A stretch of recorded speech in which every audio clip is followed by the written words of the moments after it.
aprendizado, análise, inovação, pessoas, compartilhando histórias, experiência, casos, ideias, novidades, podcast, AppCast, o podcast da App. AppCast.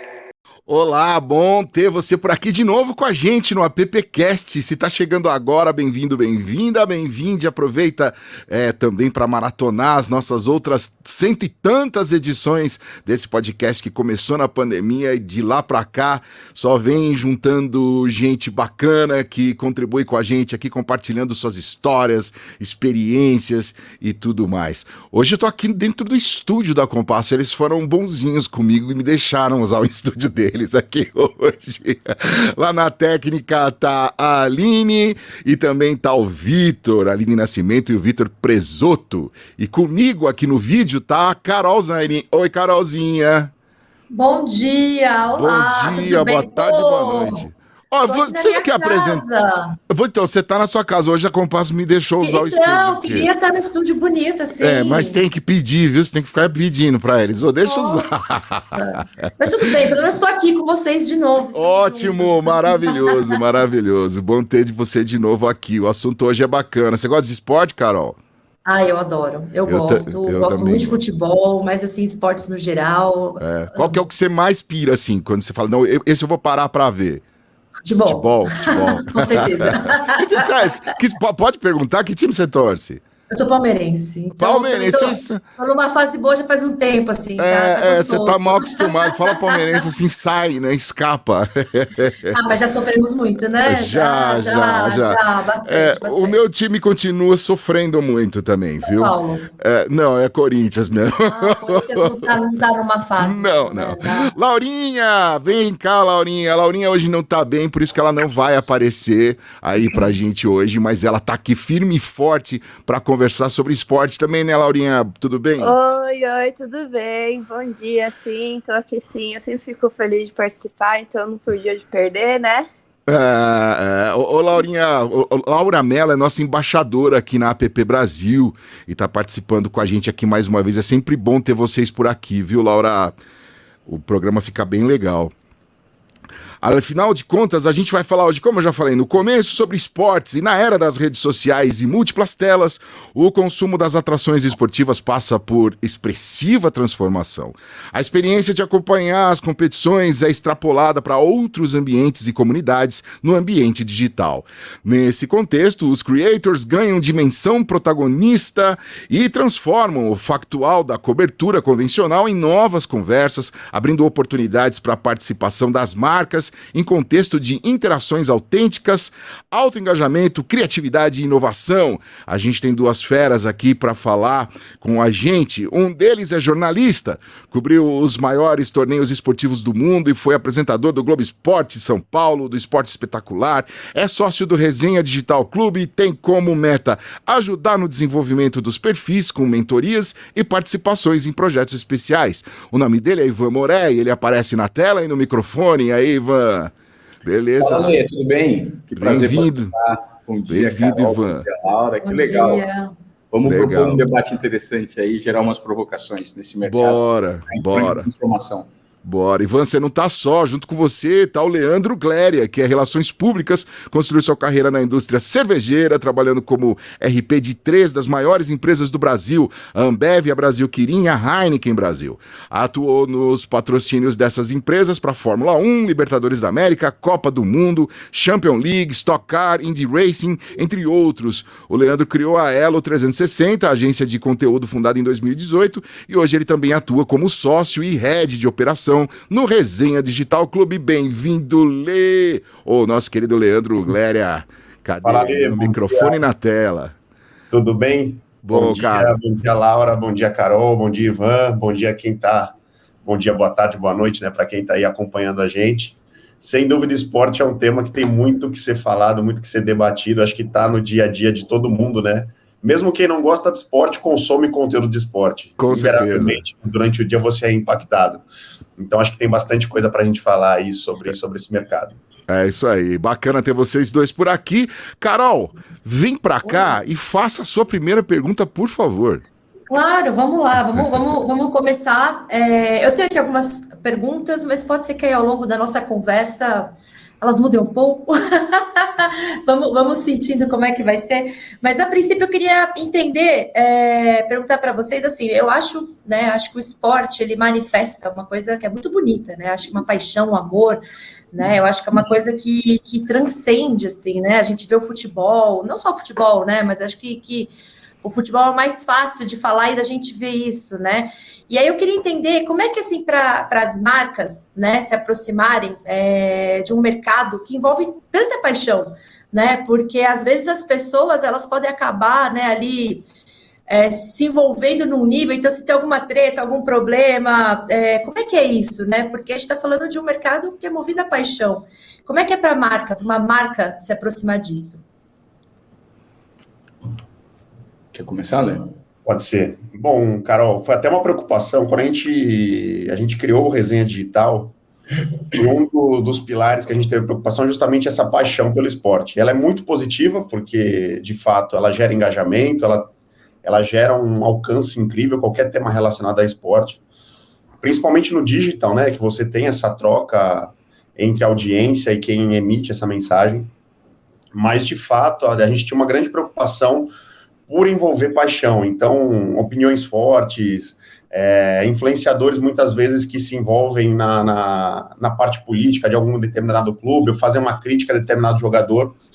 E aí, lá atrás, quando a gente estava desenhando a estrutura do Resenha Digital, a gente optou por trazer páginas de conteúdo. Então, páginas que fazem conteúdo impessoais, que falem sobre esporte, lógico, dando opinião, passando um pouquinho da visão dos donos dessas páginas, mas sem ser uma pessoa física, sem ser uma pessoa que em algum momento poderia ter uma opinião mais forte, poderia ter um envolvimento político com o clube, alguma coisa nesse sentido, até porque o grande objetivo do Resenha é costurar essa ligação entre as marcas e os criadores desses conteúdos. Então, até para ter uma segurança maior para as marcas, de que em algum momento aquele influenciador não vai se envolver em alguma polêmica, a gente focou nessas páginas impessoais, que são focadas apenas nos conteúdos, então a gente tem aí uma maior segurança para quem de fato, para as marcas que de fato estão trabalhando com a gente. Então foi uma preocupação, é uma preocupação verdadeira, porque futebol é paixão.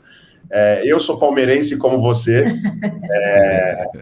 e no calor da emoção lá, muitas vezes acaba, aquela pessoa pública pode ser que emita uma opinião que pode respingar em alguma coisa dessa marca parceira. Então a gente teve essa preocupação e hoje o Resenha, o grande pilar que a gente tem de conteúdo são dessas páginas impessoais que oferecem um pouco mais de segurança quando o assunto é paixão pelo esporte. Eu acho que o interessante, Carol, é a gente analisar, quando você me faz essa pergunta é um pouco abrangente, né?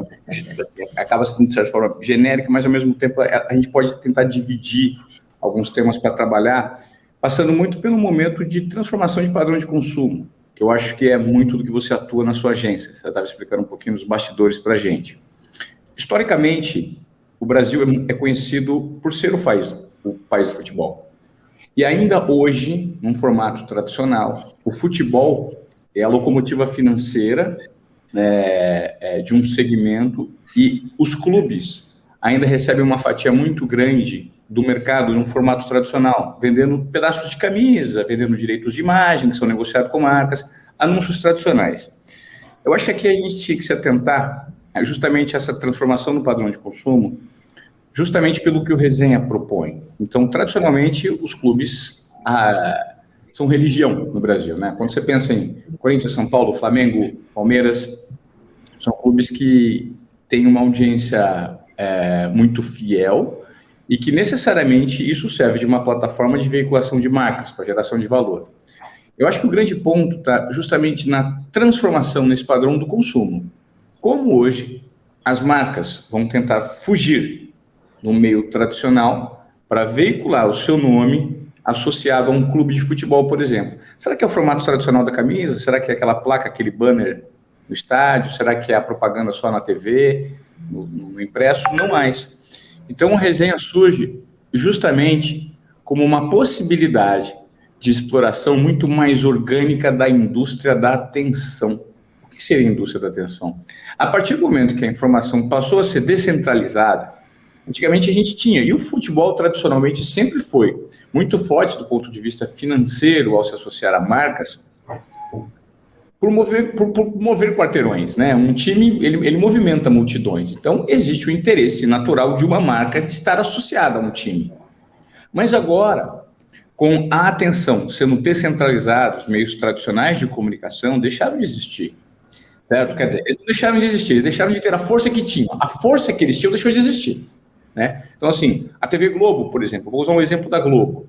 Poxa, a dificuldade para negociar direitos de transmissão, com o preço dos direitos muito altos e com a captação de anunciantes muito menor, já que essa propaganda passou a estar pulverizada por conta da segunda tela, coube ao mercado entender quais são os modelos de geração de valor para marcas. Exatamente aí, nessa transformação desse padrão de consumo, que surge o Resenha, com a ideia de entender quem são os consumidores de perfis vinculados ao esporte de uma maneira autoral, de uma maneira criativa, de uma maneira em que existe um impacto genuíno, independentemente da veiculação da marca ali, para entender a narrativa de cada um desses perfis que comunicam curiosidades, que comunicam memes, que comunicam estatísticas. Então, de que forma nós podemos entender essa nova produção de conteúdo e atrair marcas para gerar valor para as marcas por meio desses perfis completamente impessoais, né, que amplificam uma imagem. Então, se a audiência hoje está no digital, se a atenção, melhor, nem a audiência, eu não gostaria de chamar a audiência, porque a audiência também está na TV. Sim. Se a atenção está no digital, de que forma nós podemos usar essa linguagem orgânica do digital para gerar valor de uma maneira orgânica para marcas? Eu acho que aí que reside o grande lance, a grande sacada do Resenha, que é propor uma nova maneira orgânica de gerar valor para marcas usando perfis com direcionamento jurídico, com direcionamento comercial, com uma narrativa segura e que, de fato, tem um padrão de comportamento que dê uma segurança para uma marca anunciar dentro do Resenha. Eu acho que talvez ali reside o grande lance do Resenha. Fala de mudança de padrão de consumo e geração de valor para a marca. Muito bom. E deixa eu fazer um gancho com essa sua fala, né? A gente teve, né? A gente tinha essa hegemonia, vamos assim dizer, acho que especialmente no futebol, né? Que ela ficava ali só em um lugar. E você tinha gigantes, né? Os anunciantes que estavam ali investindo no futebol e tudo mais.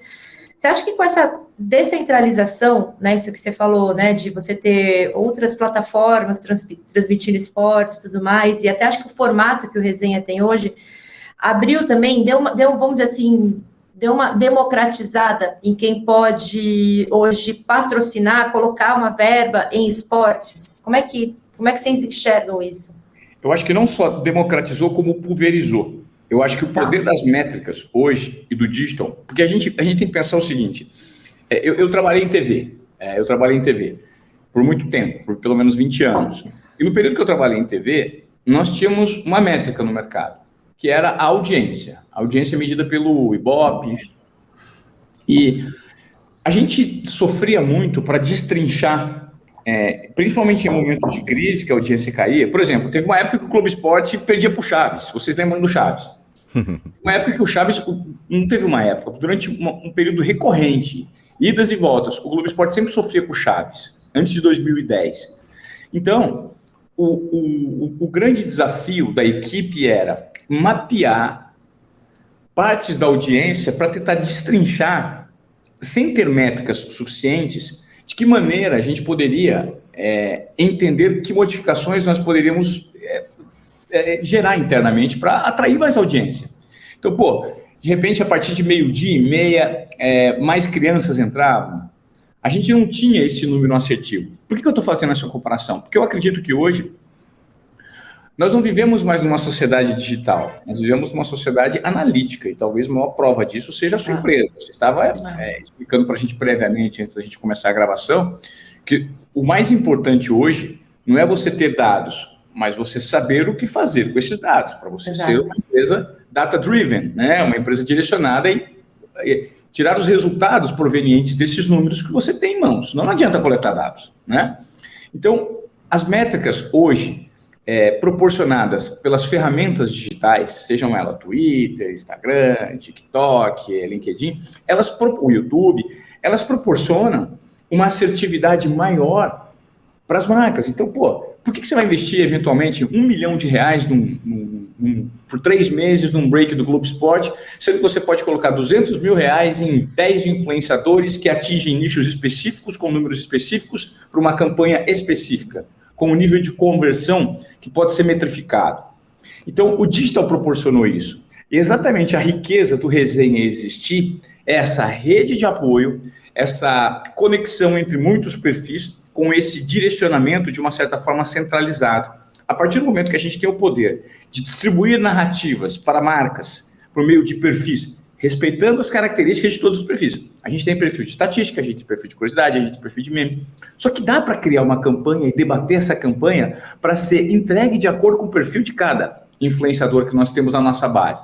Então a riqueza está nisso. É um investimento menor, com um nível de influência direcionado e assertivo que o formato tradicional não entregava.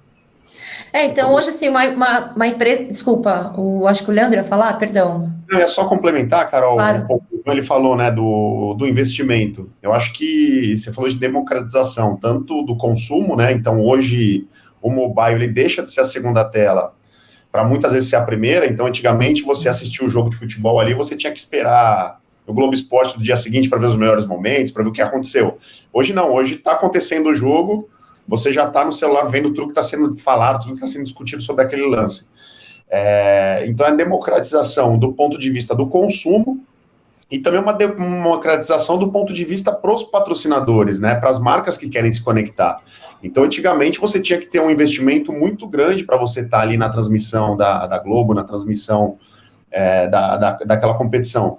Hoje, você consegue participar pelos canais, por essas páginas, com investimento infinitamente menor. Você pega aí a última Copa do Mundo, né, o que foi o Cazé. Certamente ele não tinha dado aquele boom ainda antes da Copa, né, ele já estava nesse crescimento, mas ainda não era a TV Cazé que é hoje, e muitas marcas já estavam ali cobrindo o Mundial, dentro da Copa do Mundo, sem ser patrocinador FIFA, sem ter um pacote Globo de patrocínio, que é extremamente caro, e conseguiam conversar com o público, talvez com uma audiência até maior do que estava na televisão, de uma forma muito mais autêntica, muito mais divertida.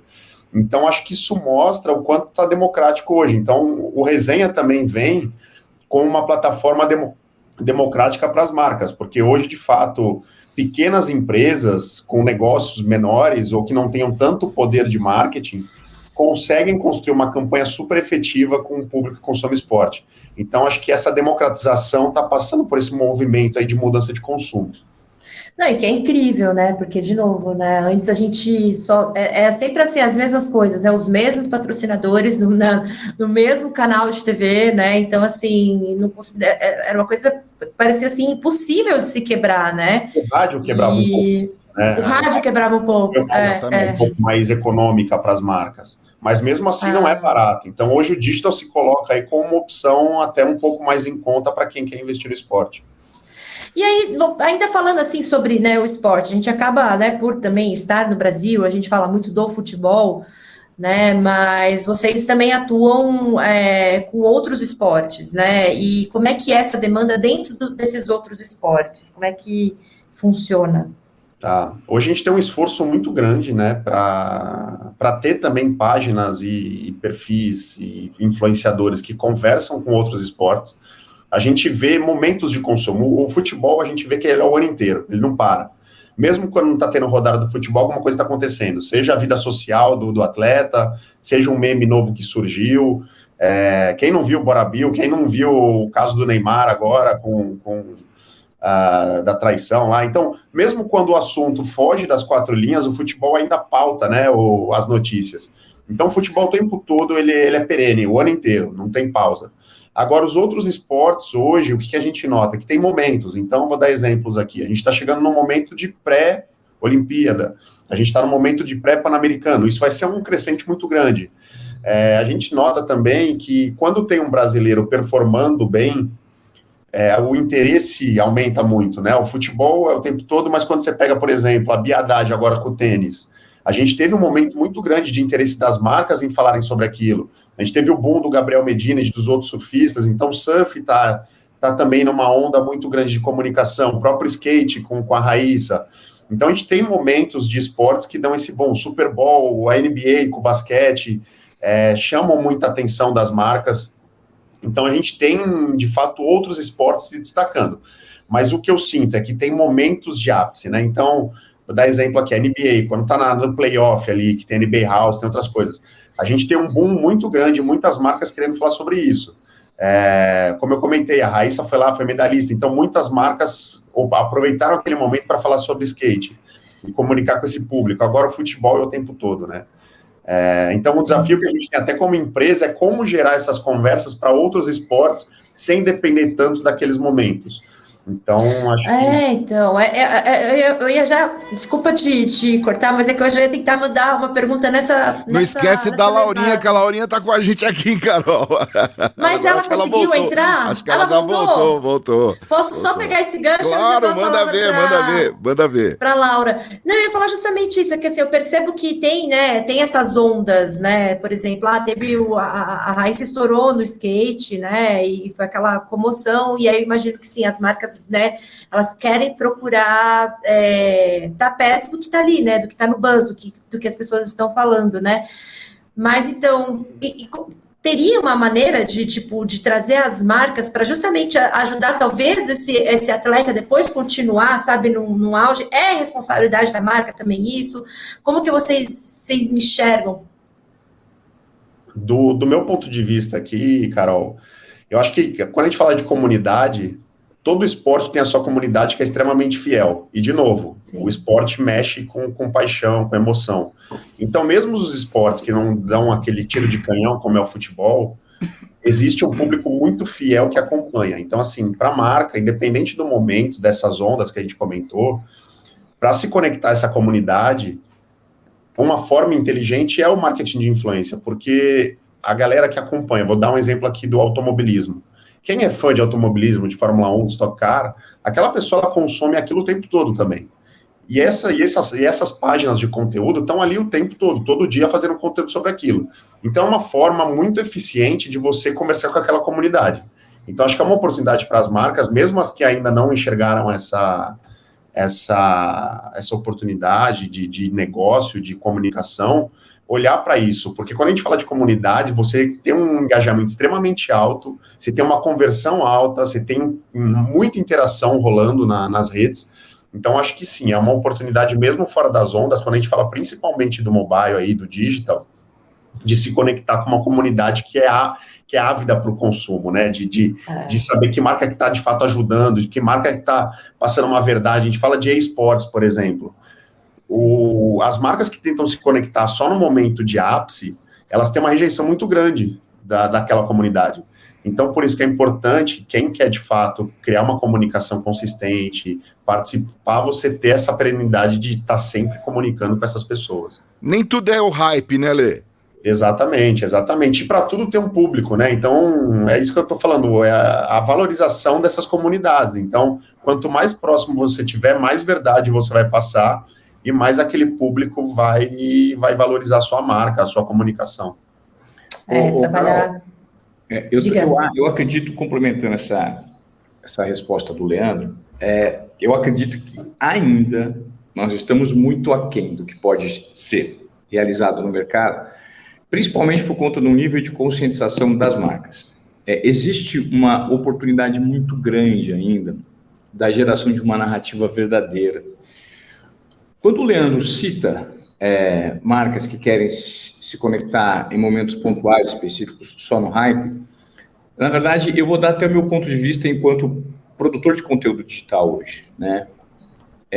Antigamente chegavam muitos briefings para você fazer campanhas publi. Então, sei lá, a marca X de uma vitamina C, de uma farmacêutica específica, quer fazer um publi com 3 stories e uma postagem no Twitter. Qual é o nível de conexão da narrativa, por exemplo, que eu tenho na minha vida pessoal e profissional com essa marca? Zero. Talvez o número seja a referência que eles têm de seguidores, de repente, ou de engajamento que eu tenho com o meu público para tentar veicular algum tipo de conteúdo comigo. Só que não dá mais, porque a minha audiência, ela já sabe o que eu faço. E tudo que vier, que não for orgânico, que não combinar com essa narrativa, no mínimo, a médio e longo prazo, não gera valor para a marca. E talvez a gente esteja passando por um momento de transição em que as marcas estejam percebendo isso. Então, quando a gente reflete isso no esporte, existe uma possibilidade enorme de exploração e de construção de narrativas das marcas por meio de perfis que comunicam o esporte que não está sendo colocado em prática ainda. Por quê? Eu acho que é por conta de um período de educação do mercado, sabe? Existe muita marca que ainda acredita que o número, que o lançamento de um produto por meio de uma campanha pontual e com um curto prazo, dar um tiro de canhão, vai gerar reverberação. E, infelizmente, até pode gerar no primeiro momento, mas não tem retenção, né? Então, o desafio talvez seja passar por esse processo de educação mesmo, para a gente tentar construir resultados a médio e longo prazo. E, mais uma vez, é aí que o Resenha entra de uma maneira assertiva, com toda a possibilidade, todo o cardápio, né, de narrativas que podem ser construídas por meio dos perfis que estão disponíveis na nossa network. Então, será que de repente a marca X, a marca Y, ela não está perdendo uma oportunidade de construir uma narrativa por meio de 3, 5, 8, 10 perfis no Resenha, vinculado, por exemplo, ao tênis? Porque ela mapeou que o perfil dela é um perfil o perfil de consumidor, né, a base de clientes dela é um perfil de consumidor necessariamente que tem um nível de sofisticação, é um público AAA, que acompanha um esporte que é considerado um pouco mais elitizado. Eu não sei, estou dando só um exemplo, usando como metáfora aqui o tênis, mas é isso, eu acho que é um momento de educação e de entendimento que, sim, existe no mercado a possibilidade das marcas construírem a 4 mãos uma narrativa, para que isso seja uma construção genuína e autêntica por meio de perfis que comunicam de forma orgânica uma história legal. Não, isso é incrível, essa sua colocação, porque, como eu comentei também aqui, um pouquinho antes, pessoal, antes da gente entrar aqui na reunião, a gente estava trocando umas figurinhas. Vocês estavam fazendo jabá, vamos contar por mim, vocês estavam fazendo jabá. Eu venho muito dessa área mesmo, né, de análise de dados e tudo mais, né, é uma coisa que a gente percebe, assim, claro que o grande influenciador, ele tem o seu valor para a marca, né, independentemente do esporte, independentemente do que for, ele tem sim o seu valor, mas tem muitos projetos que a gente gosta muito de recomendar para o cliente, né, com esse viés de olhar para o dado, para o retorno, que a gente fala que são os pools de micro-influenciadores, né, que às vezes ali você constrói uma comunidade e vai nutrindo essa comunidade, né, tipo, não estou falando nem do influenciador que tem, às vezes o cliente não tem grana para colocar no influenciador que tem 1 milhão de seguidores, mas essa construção de comunidade, né, com esse pool de influenciadores, a gente, no geral, tem bons resultados, e às vezes com uma verba que é a realidade daquele cliente, né, então eu acho muito legal, porque assim, acho que vocês trazerem isso com esse foco para o universo de esportes é genial, assim, né? Deixa eu perguntar, a Laura tá por aqui? Ela não vai mais conseguir, a internet tá brigando com ela. Lu, você quer fazer alguma pergunta? Não, eu queria, na verdade, sim, eu tô adorando o papo. Vocês estão. O Leandro falou agora há pouco sobre Fórmula 1. Eu acompanho Fórmula 1 por amar a Fórmula 1 e gostar muito como as marcas lidam com a Fórmula 1, especialmente a Heineken, o trabalho que a Heineken vem fazendo ao longo desses últimos anos, aí, dessas últimas 3, 4 temporadas, de colocar uma bebida zero em todos os autódromos, né, e tudo mais. Além da comunicação das outras marcas e como a própria Fórmula 1 vem trabalhando nas redes, vem trabalhando com criação de conteúdo, o Ivan como um grande criador de conteúdo, a gente vê aí o Drive to Survive na Netflix fazendo um puta sucesso, atraindo molecada para ver, né? E aí alguns outros esportes andando na mesma, tendo essa facilidade. Eu percebi que a Fórmula 1 ficou um pouco mais maleável, vamos dizer assim, né? Em relação a conteúdo, em relação até acesso aos pilotos, acesso ao... O quanto às regras de entidades como a FIA, como o COI, como a FIFA, o quanto as regras destas endurecidas em relação à publicidade dessas entidades atrapalham tanto na criação do conteúdo, como também na atuação de uma marca para patrocinar eventuais ou de forma seguida algum conteúdo em esporte, gente. Sei que minha pergunta foi um Senhor dos Anéis, mas só para... Pode começar pelo Ivan. Vamos lá, Ivan. Na verdade é o seguinte, essa pergunta é muito interessante. Ela é extremamente interessante porque eu acho que, infelizmente, no Brasil, a gente não tem um mercado preparado, principalmente levando em conta a principal modalidade esportiva do país, que é o futebol, para receber marcas, para monetizar com isso e para gerar outras fontes de receita. Eu vou explicar por quê. Você citou a Fórmula 1, certo? Isso. Eu não sei se vocês notaram, mas toda essa transformação da Fórmula 1, ela aconteceu a partir do momento que um grupo americano passou a dominar. Certo? Exatamente. Passou a ter o controle. Americano não faz esporte pensando em esporte. Americano faz esporte pensando em show, em entretenimento, certo? Isso. Esse modelo. Vocês assistiram aquele documentário do Michael Jordan, The Last Dance? Uhum. Não. Vocês assistiram? Não, Você não assistiu? Não, eu não assisti. Não, você assistiu, né, Lê? Não, eu quero assistir, tá na lista, lá no TIC, lá para assistir. Assim, esse documentário do Michael Jordan conta todos os bastidores de tudo que aconteceu com o maior jogador de basquete na história, em ordem cronológica. Mesmo quando ele era super novo, já tinha gente gravando os bastidores, entrando em vestiários, mostrando momentos extremamente inacreditáveis e exclusivos de uma trajetória que a gente não sabia naquela época que daria no que deu, certo? O Michael Jordan, quando ele surgiu, ninguém sabia onde ele chegaria.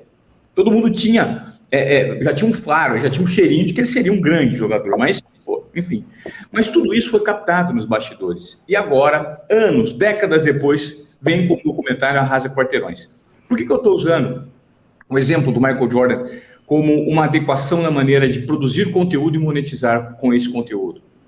É porque existe uma predisposição colocando sempre o consumidor e o cliente no centro das atenções, o que não acontece, por exemplo, com o futebol no Brasil.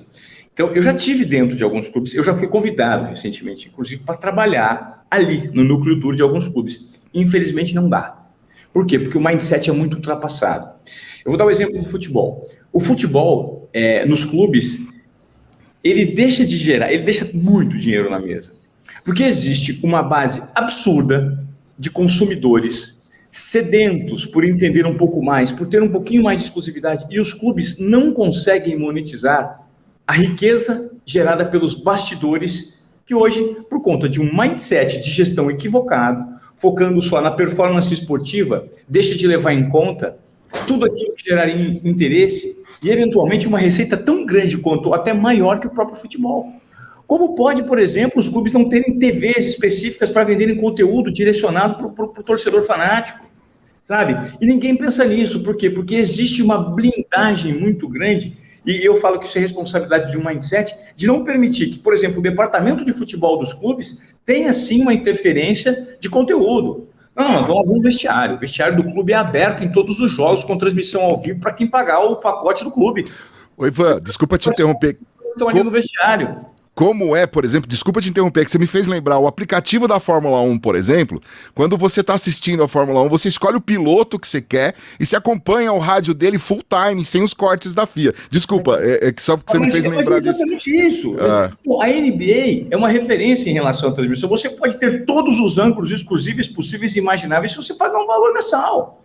Então, você entende o tipo de modelo de negócio por conta de mindsets que ainda não entenderam que o esporte, ele não é só performance, competição esportiva, ganhar ou vencer, ele é um modelo de negócio que, se focado para o entretenimento, ele gera muito mais receita, levando em conta a possibilidade de exploração da paixão, não só do torcedor, mas de marcas. E quando você vincula marcas a isso, sei lá, eu estou pensando aqui, pô, legal, no vestiário do intervalo, no intervalo do jogo do Palmeiras, ou você vai poder entrar ao vivo para ver a dura que o técnico vai dar, ou os elogios que o técnico vai dar. Oferecimento, câmeras tal, entendeu? É uma marca que está lá com câmera e o torcedor está monetizando. O clube monetiza com marca, o clube monetiza. Só que, infelizmente, quando a gente fala sobre as barreiras de transformação que existem na profissionalização e na gestão do futebol, principalmente no futebol brasileiro, nós estamos muito aquém do que deveria ser quando a gente pega como referência a indústria americana de entretenimento relacionada ao esporte. Uhum. Tem um ponto que você citou ali, do direito de transmissão, né? De como você conseguir utilizar aquela competição, utilizar aquele momento para gerar, para conseguir aproveitar, porque nem todo mundo é patrocinador FIFA, nem todo mundo é patrocinador CBF. Pois é. Então, acho que assim, existem N maneiras de fazer isso. Eu acho que a Copa do Mundo aí, a passada, foi um grande exemplo disso. A gente, no próprio resenha aqui, a gente fez diversas ações, diversas campanhas para marcas que não eram patrocinadores FIFA. E isso tem uma cartilha que normalmente a gente faz para evitar qualquer tipo de problema e qualquer risco de você ferir algum direito de imagem que as outras marcas, né, quem compra aquele direito tem para explorar. Então, é muito tranquilo fazer isso, e todas as marcas hoje não, acho que sempre fizeram, né? Eu lembro que na época da Ambev, principalmente, que é patrocinadora da CBF, que é patrocinadora da FIFA também, a gente tinha uma área dentro da empresa só para ficar acompanhando a concorrência, para ver se eles não estavam ferindo nada ou se aproveitando de alguma coisa, de algum direito que é de propriedade da Ambev. Então, existe uma marcação e todas as outras marcas fazem marketing de guerrilha, observam isso e comunicam, né? Invariavelmente, não tem como não fazer esses grandes momentos. Vão comendo pela beirada, né? As marcas que não conseguem, né? Não conseguiam entrar, né? Tinha um lance muito assim, né? De fazer essas ações. Exato. E agora com o digital você tem mais possibilidades ainda, né? Você consegue comunicar de formas muito diferentes, autênticas. Às vezes você consegue fazer muito mais barulhos não sendo o patrocinador da competição, se você atuar de forma inteligente, do que a própria detentora daquele direito. Então, isso passa também muito com o Ivan trouxe, de levar o entretenimento de uma forma diferente. Então, vamos pegar aí a Copa do Mundo do Catar agora. As marcas que se limitaram ao direito a estar na TV ali só mostrando a logomarca ou uma campanha, talvez não tenham tido tanto alcance e aproveitado tão bem aquele momento, quanto muitas marcas que geraram essa curiosidade, né, de trazer o bastidor, de estar ali na torcida, de mostrar, de repente, o jogador entrando. Vou até dar um exemplo aqui que a CBF fez, que eu acho que foi meio que tentando trazer isso que o Ivan comentou. Eles fizeram durante a Copa do Mundo uma promoção que chamava Nossa Seleça. Eles contrataram 5 influenciadores para formar uma seleção e outros 6 eles escolheram por votação popular. Então eles levaram um time de 11 influenciadores para o Catar para justamente dar essa visão de bastidor. Os caras estavam no treino, eles entraram dentro do vestiário da seleção, eles entraram na concentração, falavam com o jogador ali pós-treino. Então é isso, né, de transformar não só no esporte, mas de fato no entretenimento. Mas acho que a gente ainda tem muito que evoluir em relação a isso. Os próprios clubes, hoje eu vejo TV Palmeiras, TV Flamengo, se aproveitando desses momentos, mas acho que ainda tem muita coisa que a gente pode explorar para que isso gere mais renda e mais valor para o torcedor e para o clube. Eu percebo que ainda é muito editadinho, né, essas TVs dos clubes, né, você vê que ainda tem um controle do que eu quero que chegue na audiência, né, então não é uma coisa tão orgânica, eu percebo muito isso, assim, sabe? Exato, a gente tá falando de futebol, justamente a barreira que eu estava falando. Você fala de mindset, tem uma seara muito grande ainda para se explorar. É um mindset que os caras não têm a mente de, libera uma briga, de repente, que teve no vestiário, de jogador X e jogador Y. Uhum. Isso vai gerar um barulho, isso vai gerar uma reverberação. Quer ter acesso a mais conteúdos como esse? Assine a TV tal. Pois é. Tem acesso exclusivo tal. Porque aqui a gente prefere mostrar a realidade, mas você tá maluco, você vai fazer um negócio desse, você vai prejudicar o time dentro de campo. Então, o olho é sempre na performance esportiva, nunca pro ponto de vista de negócios. Se vocês assistirem ao documentário que eu citei, O Michael Jordan, só falta se sair na mão com alguns jogadores lá. Cara, ele tá fumando charuto dentro do vestiário. Então, assim, quando isso seria permitido pelo status quo do futebol brasileiro? Jamais. Mas o foco é entretenimento, é atenção. Entendeu? É bastidor. As pessoas querem saber isso, as pessoas querem saber sobre conteúdos que ninguém sabe, as pessoas querem ter acesso aos segredos, aos bastidores. Isso é muito pouco explorado. Infelizmente, por conta desse mindset. É um modelo mental que não permite que o negócio seja também direcionado para essa vertical de produção de conteúdo. E o que viraliza hoje, né, Ivan? Até pegando esse seu gancho aí. Hoje, os jogadores que mais viralizam, as histórias que mais viralizam são as de bastidor mesmo. Você pega, sei lá, um Vampeta da vida, um Aloysio Chulapa, o que as histórias que esses caras contam de vestiário, das loucuras que acontecem naquele ambiente, são que de fato viralizam hoje. Todo mundo quer saber, porra, mas o que aconteceu na Copa do Mundo de 2002, quando o Brasil foi campeão? Todo mundo já sabe o que aconteceu, mas e o Vampeta? Ele ele brigou no vestiário, ele bebeu, ele fez alguma coisa diferente daquilo. Então isso chama atenção hoje, né? Se você pegar podcasts aí de esporte, os cortes que viralizam, os cortes que todo mundo compartilha, são dessas histórias que ninguém sabe ainda. Então, de fato, o bastidor mexe muito e poderia ser uma baita oportunidade de negócio. Eu não sei se vocês vão lembrar, teve uma campanha da Uber que foi sensacional, já faz um tempo aí, com o goleiro do Santos, eu não lembro o nome dele agora, gente, mas que ele atendeu o celular, foi um negócio que ele pegou o celular e foi atender dentro do gol, não sei se vocês lembram disso. E isso reverberou na imprensa, como que pode o camarada ir ver o celular e tudo mais, e ficou quase uma semana esse negócio reverberando na imprensa esportiva e acabaram com... E aí o goleiro foi numa entrevista, numa coletiva, ele explicou o que aconteceu e que aquilo era uma ação da Uber. Estou dizendo, se uma ligação no gol, o clube poderia ter tomado um gol e causou tudo isso, por que não causa isso quando você está dirigindo e olha para o celular? Né, e fica olhando para o celular. Então, olha o legal da campanha foi ter deixado isso reverberar. Claro que aí, Ivan, entrou total quebra de pensamento, mindset novinho aí, né? De poder permitir, falar, cara, o clube vai ouvir até, isso vai impactar, vai ser torcedor bravo, tudo mais. Então, olha o quanto uma pequena mudança na estrutura do negócio, porque ali, cara, se você perguntar o resultado, ninguém lembra, mas se você perguntar pro torcedor, ele vai lembrar disso, né? Então, daí é mais um tipo de ação que você pode fazer dentro, de reverberar, que aí vai para dentro do bastidor, igual você falou, né, Leandro? Exato, vou vender até o nosso peixe aqui, Ale. Vai lá. Esse tipo de ação, ela só tem a visibilidade que deveria ter se ela for falada principalmente no digital. Se as páginas que cobrem esporte, que estão ali envolvidas nisso, falarem sobre aquilo. E o Resenha, ele entra muito nisso, com uma amplificadora. Então, vamos pôr um exemplo aí que você citou da Uber.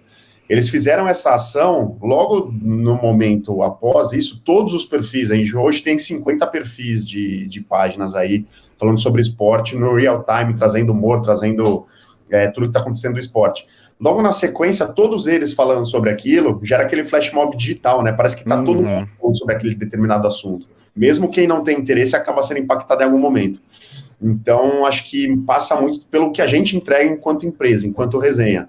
A marca, ela pode ter um grande momento, uma grande ação, uma ação pontual, como foi essa da Uber, que a gente consegue amplificar e fazer com que isso, de fato, se torne viral, um conteúdo viral para quem está acompanhando o esporte. Legal. Bom, Carolzinha, a gente está indo para o final, você tem mais alguma questão para os nossos convidados aí? Não, eu adorei esse tema que vocês trouxeram no final, porque eu acho que é muito isso mesmo, né? Acho que a gente tem um conservadorismo ainda, né, dentro dos clubes, né? E vocês acham que isso um dia vai ser rompido? Ou vocês acham que é o sistema do futebol brasileiro, é esse aí, vamos aceitar? O que vocês pensam desse... Será que um dia a gente quebra essa barreira? Será que um dia o brasileiro entende o futebol como entretenimento? Ô, Carol, vou complementar a sua pergunta. Não só futebol, né? Carol, vou complementar a sua pergunta. Um cara como o Ronaldo Fenômeno no Cruzeiro, ele pode mudar isso? Um cara como o Ronaldo, por exemplo? Eu acredito que seja um passo. Eu acho que a gente passa por um processo de transformação na gestão dos clubes. Você só vai mudar quando você tiver quem está no controle, né, quem está determinando as regras, principalmente dentro das entidades que são enormes, tiverem um nível de profissionalização. Eu sempre brinco o seguinte, O presidente da Coca-Cola mundial, ele é o presidente da Coca-Cola porque ele é o cara que mais gosta de Coca-Cola? Não necessariamente. Aqui no Brasil, infelizmente, isso acontece com os clubes. Os presidentes de clubes são aqueles que mais gostam do clube, tem muita paixão envolvida, e encontraram os caminhos, as trilhas políticas que o levaram a exercer, transformar aquela paixão em poder. Infelizmente é o que acontece. Então eu acredito que vai mudar quando nós tivermos uma reformulação no modelo de gestão dos clubes. A gente vê algumas SAFs tentando entrar no mercado brasileiro, algumas com êxito, outras com não tanto êxito assim. Exemplo é o Vasco, que está quase sendo rebaixado por meio de uma SAF, que nada mais são do que gestões profissionais que precisam ser plugadas nos clubes, em que você acaba necessariamente com correntes políticas internas que querem tomar o poder e que querem dar um direcionamento, porque hoje o que se nota são dívidas absurdas dos clubes, e como entidades ou com clubes, né, como clubes, existe um formato padronizado na sociedade que impede que exista uma responsabilização do ponto de vista individual. Então, o que eu noto é que os clubes hoje estão na mão de gestores que, primeiro, são apaixonados, se preocupam muito pouco com a transformação do clube, muito mais com o legado do ponto de vista individual e mais com os ganhos internos. Porque o mercado do futebol, infelizmente, ele ainda é muito nebuloso. A gente não consegue entrar muito nos detalhes das transações comerciais que existem, só que hoje, quando um jogador é vendido, a menor parcela fica com o clube. Existe tanta gente ganhando na ponta, então isso faz parte da política multimilionária do futebol, principalmente que impera no Brasil. Se a gente for analisar as estruturas de base, do futebol de base, cara, o que você vê, as histórias que a gente ouve, em todo o meu período de cobertura e de convivência muito, muito perto, muito próxima, né? Uma convivência muito próxima aos bastidores da bola, principalmente do futebol, é algo que assusta.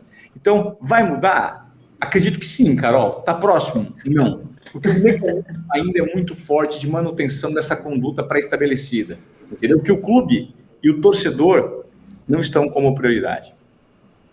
Que legal essa fala. Existem poucos clubes que topam ter um compliance dentro, né? Então, começa por aí, né? Se o clube não aceita ter um compliance dentro que garanta que não vai ter algum comportamento errado ali dentro, e isso é até uma dificuldade para as ligas que querem fazer o Campeonato Brasileiro, querem realizar o Campeonato Brasileiro, de não ter esse compliance de todos os clubes.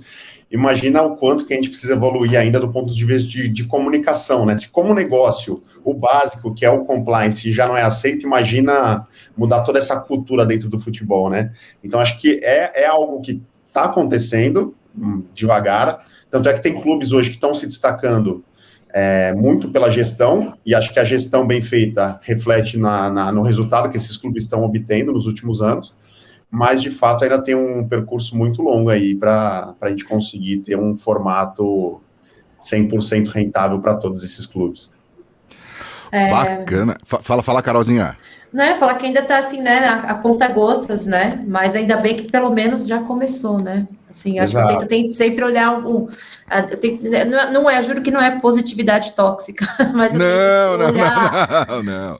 E tirando um pouquinho do futebol, a gente tem, acho que algumas federações, pelo menos observando, não conheço a fundo para dizer se de fato são ou não, mas eu vejo a NBB, por exemplo, fazendo um trabalho bacana, a própria CBV, a Confederação de Vôlei. Então existem algumas confederações que têm feito um trabalho legal, acho que tem que evoluir, óbvio, mas que você vê uma grande diferença, se você pegar nos últimos 10 anos, uma grande evolução aí de trabalho. Bacana. Gente, eu queria agradecer demais vocês. Ivan, obrigado pelo teu tempo, obrigado aí, parabéns pela resenha digital. Deixa eu ver o Ivan na tela aí, grandão. Ô, Ivan, e sempre que precisar, que você pode contar com a app aqui para trazer tuas ideias aqui pra gente também, viu? Leandro Gléria, obrigado também aí pela tua participação, por contribuir com a gente aí, e vocês dois compartilharem tanta experiência, e é isso aí. Ô Ivan, eu gosto de ver você só no digital, viu, cara? Dá pra conhecer mais do Ivan.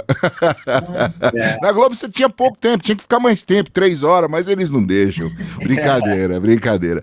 Carolzinha, obrigado, viu? Eu que agradeço de novo, gente. Obrigada, Leandro, Ivan. Prazer imenso aqui bater esse papo com vocês. Carol, tô fazendo uma campanha pra você como apresentadora desse podcast, hein? Talvez, olha, que acho que você vai Olha, levar. Hein? Olha, prepara no coração, calma. Então, prepara, porque vai rolar, hein? É isso aí, gente. Obrigado a você que nos acompanha aí em todas essas edições do AppCast. Obrigado também aos nossos convidados e principalmente não, e também a Compass Collab, que edita, monta e distribui o nosso AppCast. Para você que quer conhecer mais sobre a app, conversar com a gente, appbrasil.org.br. Beijo e até a próxima. Tchau, tchau.